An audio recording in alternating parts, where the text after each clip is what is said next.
కృష్ణా జిల్లా పెనుమలూరులో వైసీపీ ప్రజా దర్బార్ కార్యక్రమం నిర్వహించారు. మంత్రి జోగి రమేష్ ఆధ్వర్యంలో ప్రజల నుంచి అర్జీలు సేకరించి సమస్యలను పరిష్కరించే విధంగా చర్యలు తీసుకోవాలని అధికారులను ఆదేశించారు. అధిష్టానం ఆదేశాల మేరకే పెనుమలూరులో చంద్రబాబుపై పోటీ చేసేందుకు వచ్చానన్న జోగి రమేష్ పెనుమలూరులో వైసీపీ జెండా ఎగరవేస్తానని ధీమా వ్యక్తం చేశారు.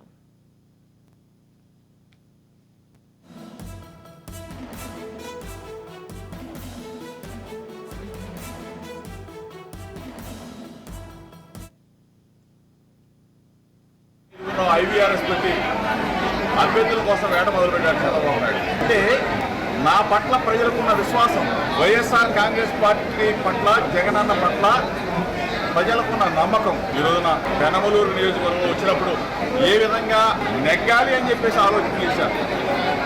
కానీ ఈరోజైతే ఎంత మెజార్టీ తెచ్చుకోవాలని చెప్పేసి కష్టపడతా ఉన్నా. దానికి నా కుటుంబ సభ్యులు, నా వైఎస్ఆర్ కాంగ్రెస్ పార్టీ శ్రేణులు, నా వైఎస్ఆర్ పార్టీ కుటుంబం, మా నాయకులందరూ కూడా నాకు తోడుగా ఉన్నారు. అహర్నిశలు కష్టపడతా ఉన్నారు. ప్రజలకి మేలైన పరిపాలన అందించడంలో, పెనమలూరు నియోజకవర్గ ప్రజలకి బ్రహ్మాండంగా అభివృద్ధిని, సంక్షేమాన్ని అందించడంలో నా వంతు పాత్ర పోషిస్తాను. పెద్దాపురంలో వైసీపీ మేము సిద్ధం మా బూత్ సిద్ధం పేరుతో భారీ బహిరంగ సభ నిర్వహించారు. నియోజకవర్గ వైసీపీ ఇన్ఛార్జ్ దవులూరి దొరబాబు ఆధ్వర్యంలో నిర్వహించిన సమావేశానికి భారీ సంఖ్యలో కార్యకర్తలు, అభిమానులు పాల్గొన్నారు. రాష్ట్రంలో సంక్షేమ పథకాలు ప్రతి ఒక్కరికి అందాలంటే ఒక్క జగనన్నతోనే సాధ్యమన్న దొరబాబు రాబోయే అసెంబ్లీ ఎన్నికల్లో పార్టీ గెలిపే లక్ష్యంగా ప్రతి ఒక్కరూ కృషి చేయాలని కార్యకర్తలకు పిలుపునిచ్చారు. ఈ రాష్ట్రంలో పేదరికాన్ని పూర్తిగా నిర్మూలించాలనే ఆలోచనతోనే ఆయన చెప్పడం జరిగింది. నేను పేదవారి తరపున ఉన్నాను, అవతల పార్టీ పెత్తందారుల తరపున ఉన్నారని చెప్పి కూడా మీ అందరికీ తెలియజేసుకుంటున్నాను.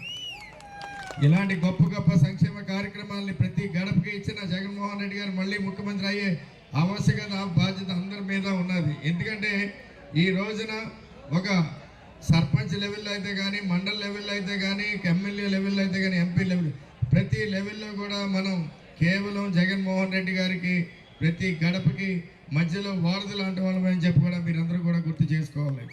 ఈ రోజున జగన్మోహన్ రెడ్డి గారు చేసిన గొప్ప గొప్ప సంక్షేమ కార్యక్రమాలే ప్రతి నాయకుడికి కూడా గుండెంత బలం, కొండంత అండని చెప్పి కూడా మీరందరూ కూడా భావించాలి. స్వతంత్రం వచ్చిన 70 సంవత్సరాలు ఎప్పుడూ జరిగిన విధంగా కేవలం ఈ 3 ఏళ్లలోనే తలపెట్టిన 4 ప్రధాన పోర్టులు కూడా జగన్మోహన్ రెడ్డి గారు గవర్నమెంట్ ప్రభుత్వం తరఫున స్థాపించడం జరిగింది. అలాగే 9 ఫిషింగ్ పోర్టులు. ఎందుకంటే ఇవన్నీ ఎందుకు చెప్పుకుంటే గుర్తు చేస్తున్నానంటే, జగన్ మన అక్కడక్కడ ఈ రోడ్లు చూపించి ఇక్కడ అభివృద్ధి జరగలేదు కాబట్టి యువతకి ఉద్యోగ అవకాశాలు కల్పించలేకపోయారు అని చెప్తున్నారు. అది వాస్తవం కాదు. ఈ రోజున గ్రామ సచివాలయాల పేరిట ఎన్నో లక్షల ఉద్యోగాలు క్రియేట్ చేశారు.